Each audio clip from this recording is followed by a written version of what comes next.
Ассалаумағалейкум жігіттер, қыздарға ұнаудың 9 жолы. Жігіттер, видео қыздарға ұнаудың 9 жолы болғанымен, мен қазір қыздарға ұнамайтын жігіттердің, яғни жігіттердің жасайтын 9 қателігін туралы айтатын боламын. Бұның қай-қайсысы да сенің шансыңды азайтады, құртады. Бірінші қате ол қызда, жігітте бір қоғамда туылдық, бәріміз. Екеуің де адамсыңдар.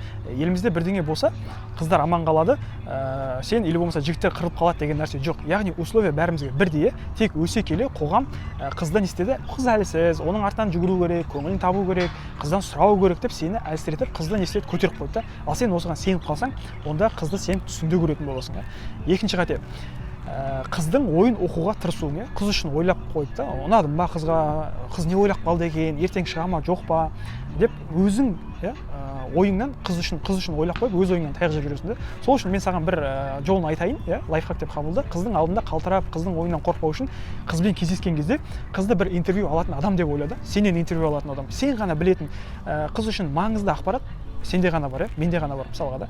Осындай образда болды. Басында бұны түсіну, қолдану қиын, бірақ менде жұмыс жасайды, бұл басқаларда да жұмыс жасаған, яғни сенің әрбір сөзің алтын, ал ол қыз сол алтынды ала алмай отырған бір адам ретінде қабылдады, интервью ретінде. Үшінші, сен өзіңе серьезнойсың да, өзіңе прикол ұстай алмайсың, біреудің қалжыңын көтере алмайсың, біреу болғанда енді жақын адамдардың да, мектепте, универде таныстарың бар ғой, бір адам болады, который бәріне прикол ұстап жүреді да, бірақ өзіне біреу күлсе, по-доброму енді, конечно, сразу ашуланып, көтере алмай кетеді да, бәрі оны сыйлайтын да шығар, бірақ онымен араласуға көп адам бата бермейді да, қорыққаннан емес, просто онымен неприятно да. Егер осындай адам сен болатын болсаң, онда сәл спокойнолау болуға тырысу керексің да. Өзіне күле алатын адамдар, ол тек қана мықты адамдар, яғни сөз көтере алатын адамдар, олар өзіне сөз көтере алмайтын, өзіне прикол ұстай алмайтын адамдар, олар біреуге бірдеңені дәлелдегісі келетін, сондай бір серьезный, бір қатып қалған адамдар. Төртінші қате ол сенің бірінші кездесуде гүлмен, не болмаса бір сыйлықпен келуіңді, типа қызға взятка беріп жатсың да, алдын ала қыздың вниманиясын сатып алып жатсың. Осыдан кейін спонсор етіп қабылдап жатса, сен таңғалма да. Сен берген гүл негізі көбінде порукам кетеді да, ол гүлмен үйде, жұмыста, сабақта, барлық жерде қыз суретке түсіп, соңында мусорға кетеді да ол гүл. Осындай гүлдер арқылы қыздар инстаға сурет салып, өз бағасын көтереді да. Оны көрген жігіттер, мына қызға внимание көп екен, гүл көп екен деген ойға келеді да. Қайдан білсін ол букетті басқа бір қызға бергенді, ал ол қызды алып просто қаншама қыз суретке түсіп, өзі салып қойды да. Міне. Бесінші қате, сен үнемі әңгіме тауып отырасың да, бірге отырғанда, онлайн сөйлескен кезде, қай жерде болсын, үнемі пауза болып қалмас үшін не әңгіме айтамын деп қызды қызықтырып отыруың керек та. Сол үшін не айтамын, қалай сөйлесемін деп алдын ала уайымдап, қыздың құндылығын тағы да көтеріп, сөйтіп қызды жоғары көтеріп қоясың. Саған ұнамайтын қызбен сөйлессең, сенде проблема болмайды, не айтамын деген проблема болмайды. Как-то пофиг, а вот ұнайтын қызбен тыпырлап кетесің, не айтарың білмей.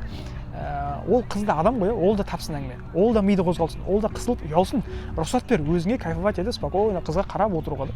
Обязательно бірдеңе тауып, бірдеңе сөйлеу керек емес, біреуге ұқсаймын деп тырысып, өзіңнен жоқ нәрсені шығарып жатсаң, бұл жасанды қылық болып қалады. Алтыншы қате ол көп внимание бересің қызға. Үнемі бірінші болып звондайсың, жазасың, шақырасың қыдыруға, басқаның бәрі жайында қалады да, қыз центрде.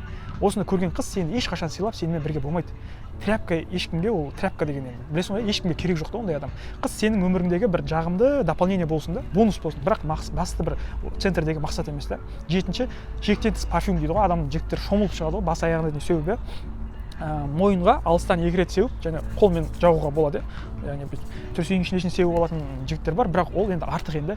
Өзіңнің исіңмен парфюмнің иісі аралас болса, осы норма ба, қатты сеуіп оны шомылып алуың ол бәріне ұнай бермейді. Саған ұнаған иіс бәріне ұнай бермейді да. Сегізінші қателік ол сен қызға сезіміңді ашып айтып тастауың. Ол туралы бізде видеолар бар уже, сонда да көп қайталанатын қателіктердің бірі осы. Пока қыз саған өзі ашып айтпағанша, сен де оған сезіміңді айтпа. Кері әсер етеді ол. Комплимент дегенде орнымен керек жерде ғана айтып үйрену керек. Көрген сайын мә деп жаңағы тиісін тимесін жағымпазданып комплиментті тыққылай беруге болмайды. Комплиментті де барлық қыздар жақсы көре білмейді, барлық қызға ол өте бермейді негізі комплимент ше. Комплименттің алдын артында комплиментпен бірге степ жасап, подкол жасап үйрену керек та. Мысалға киім әдемі қызға киімің әдемі екен, вкусың әдемі екен, почти менікі сияқты екен, бірақ сәл төмендеу екен деген сияқты. Яғни осыны степті үйреніп алсаң, яғни қалай айтқан мақтайсың, артынша позитивный сөз айтасың да, негатив беріп тұрасың. Яғни осы екеуін баланста ұстап үйренсең, қыздардан негізі отбой болмайды. Бұл енді мен білетін 8 қателік осы. 9-10 қателіктерді өз қателіктерің болса, мен білмейтін қателіктер болса, астына комментарийға жазып қалдырып кетсеңдер мен үшін өте қуанышты болар еді. Және лайк басып каналға подписаться бөлімшесін бассаңдар мен көп рахмет айтып сендерге осындай пайдалы видеоларды әрде шығаратын едім. Сондықтан қош сау болыңдар жігіттер.